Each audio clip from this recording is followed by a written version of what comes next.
My name is Austin Thomas. We have 4 children, 21 all the way down to 5. We were born and raised here in Houston, and we met essentially in 5th grade. My name is Rex. I grew up in Hong Kong, and I moved down to Houston for my job, and I'm an airline pilot. My name's Bill Ennis. Was born and raised in the North New Jersey area. The whole tribe kind of just moved down here. Met my wife back home in New Jersey. We got Kira, Ashley, and Sophie.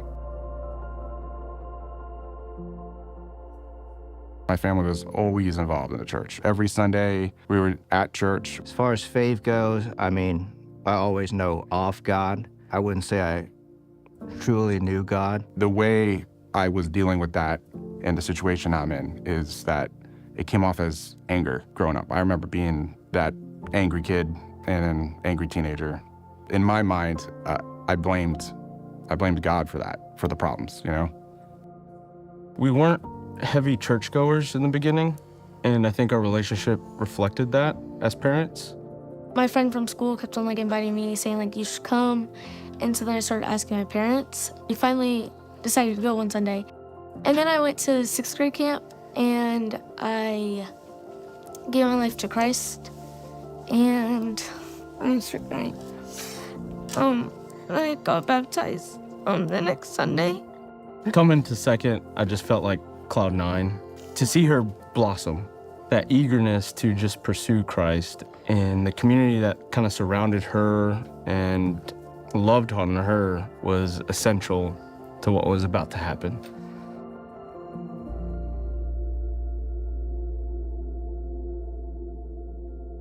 So in August of 2023, one Sunday, Hollis got really sick, just with high fever, and eventually got to the point where he was in so much pain that he couldn't walk.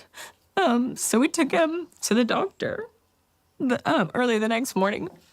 The doctor basically came back and said that Hollis was diagnosed with leukemia.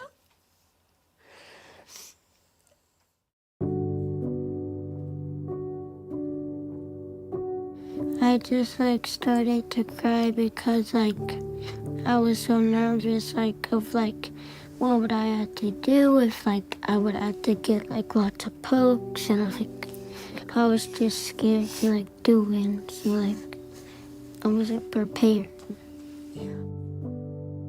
As I was growing up, I noticed that things were a little bit more difficult from a mobility and strength perspective. Friends were always faster, jump higher, do all that kind of stuff. I could always tell something was not right. It took years of going to different doctors and getting different tests done. Finally, around 6th or 7th grade, we got to a doctor who was able to figure out that I had a muscular dystrophy, is what they call it. Just components of my muscles and my body just deteriorate over time. I was 100% determined on reaching my goal of becoming a pilot, so career was my priority, number 1, and never gave God much thought. In fact, I would say God's influence in my life was probably close to 0%. I come from a divorced household, and so I would go to church here and there with Mom and my grandma, but I was always angry. Mom could tell. Anytime I'd come home, I'd be irate, to say the least. The loss of my mom. That's what really hit me was Mimi, my grandmother. She was my best friend by far. Closest person I've ever been to. It was a lot for him. The avalanche came. Later into my teens, into my early 20s is when things started getting really difficult. I couldn't go up steps. I was starting to fall a lot. I woke up one morning and the whole right side of my body was completely numb. Went to the doctor, and after some more tests, turns out I also have multiple sclerosis. Really bizarre to have both. People that fall out, there were excuses. We just weren't where we needed to be for us or our children. It was emptiness. Did you still pray? I didn't do anything. I didn't read my Bible. I didn't pray. And then now I got to a point that I've reached my goal, and I asked myself, what now? What's the meaning of life? I still got a lot of years ahead of me. That is where I think the anger really got ramped up, because I realized this was a permanent problem and a progressive problem, which is going to ultimately be pretty bad one day. I was frustrated. 1, because he was my baby boy. 2, because he's done nothing wrong. He's the life of the party everywhere he goes. He's just an innocent kid. You know, why him? Why does he have to suffer? And I was trying to rationalize it. Like, why? I don't get it, you know? That's what it felt like. It felt like he was a villain. Complete rage towards him, and it was because he did this to me, and he's bad. And even though, like, it's hard for him to understand and it was hard for us to understand, I still knew that the Lord was good and that he was going to show up in ways that, like, I couldn't even dream or imagine. And to this day, like, even though we're still kind of in the thick of it, like, he has 100% been faithful. When I found out about all this diagnosis, I kind of wanted to pull away, but I knew I needed to, like, stay firm in Christ, and I just continuously, like, prayed. She's about to start 6th grade, and she needed her mom and her dad with her, you know, to tour the school and stuff. And the amount of support from 2nd, the village that just showed up.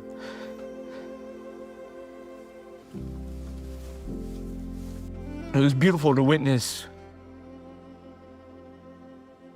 This one day on a Saturday in the summer, power went out of my apartment, so it's gonna get super hot at the apartment. So I probably wanna get out, go somewhere.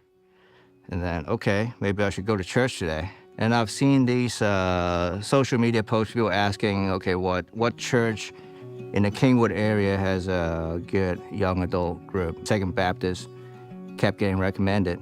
They have a young adult Bible study at 6 p.m. So, well, perfect timing. And here I am. My mom and dad were always involved in the church back in New Jersey. And I think it got to the point where they were like, you know what, we really need to get involved with the church. And so they found Second Baptist. And they got Shannon to go. And I was still like, no, I'm not going. I don't want it. I don't want to do any of that. Shannon went a few times and came back one day. I was like, listen, it's really nice there. You should really come and see.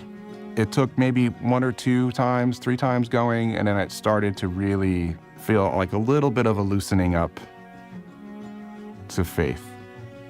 It got me thinking what the Bible is really about, how God really feels about us. Over time, it started to make me realize, man, I've been thinking about this all wrong. And it started to shift from like this God, why, to like, God, thank you, actually. And that's when I started realizing, like, okay, well, now I realize there's more going on here. And I really misjudged this whole situation pretty poorly. Thought it was a Topgolf when they I started did. When they were building building it, I thought they were building a Topgolf. And then it was a church. I would have never walked into Second if it wasn't for my neighbors inviting me. They had asked us for almost 2 years. We went on February 25th, Go Texans Sunday. It was crazy. Walking into that, it was a lot. And we never left. We didn't try any other church. We loved it. The first Wednesday live, I was like skeptical because I was like, what is it gonna be? And like that Wednesday message, it was about like grief, because I never really got over my grandmother's passing. I remember I just cried that message. Just overwhelming emotions just hit me. Yeah, that was the night I gave my life. I just had this joy. And then he went to beach retreat, which did something really big for him. The time I spent there, the time that we all spent with God, the fact that I knew we all wanted to get closer and we all strive for that better relationship. I feel like we grow the most in the valleys as much as they're hard. We have become like bolder in our faith. Like throughout the hospital, we would constantly, like whenever we get praise reports for his clear scans, we were like, as much as we're thankful for the doctors, like at the end of the day, like this is the Lord healing him. I just feel so much closer to the Lord and that he is like more real to me, like we've seen him tangibly. And he's given him the courage and the strength to walk through this path and this treatment with his chin up high and his confidence soaring.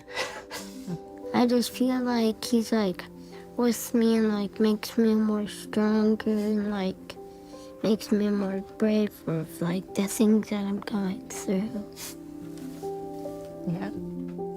Once I started realizing how wrong I was about how I saw God, I started praying the prayer that they would, have us pray. And then the pastor said, look up at me if you want to take that next step. And I looked up. Something came over me. So I've decided to get baptized, and I have no doubt that that's the right thing to do. Baptism's not like your life's always going to be easy now. It's a public announcement of your faith. But I just felt a lot of peace when I did it because I had all my friends there, I had my family there. And so it was after service one day, and we come around the corner, and the worship center is like almost half full of people. And they all were there to watch us do it and celebrate with us. And that was like a little bit of a moment too. It was just saying, whoa, is there something going on? I think we thought there was like, is there something like a routine going on stage or something? And then we realized they were there for us. They had a ramp that led right up to the tub, so I could, the wheelchair went right up on there, and it felt like, I don't know if this makes sense, but it was like relief. From that, with us telling one friend to another, we've had like roughly 22 people come and join the church since we started. A lot of people that are looking for the same thing, but the conversation never comes up until you say it. We typically fill a whole row up every Sunday. To see what Second gave us, what we were walking through, we want to do the same for the next family. I feel like there is a purpose versus having no purpose and just being, I don't know.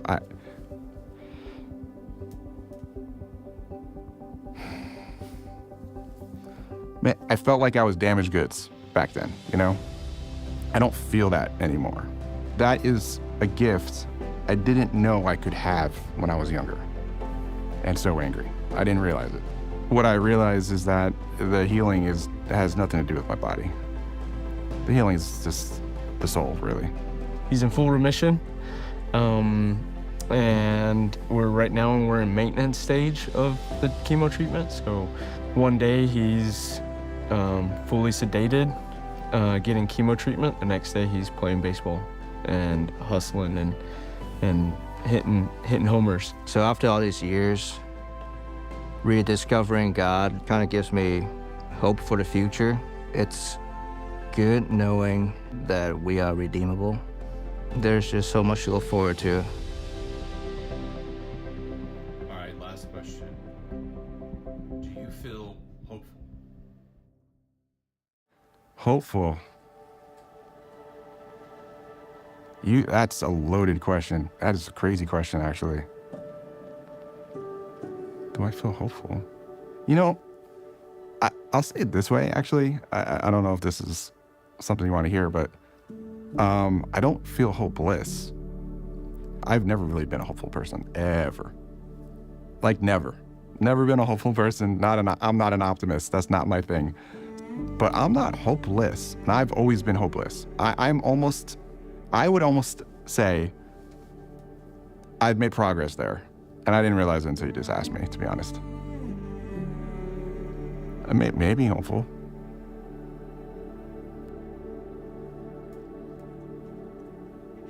Yeah, I think I am. Yeah, I think I am. You're right.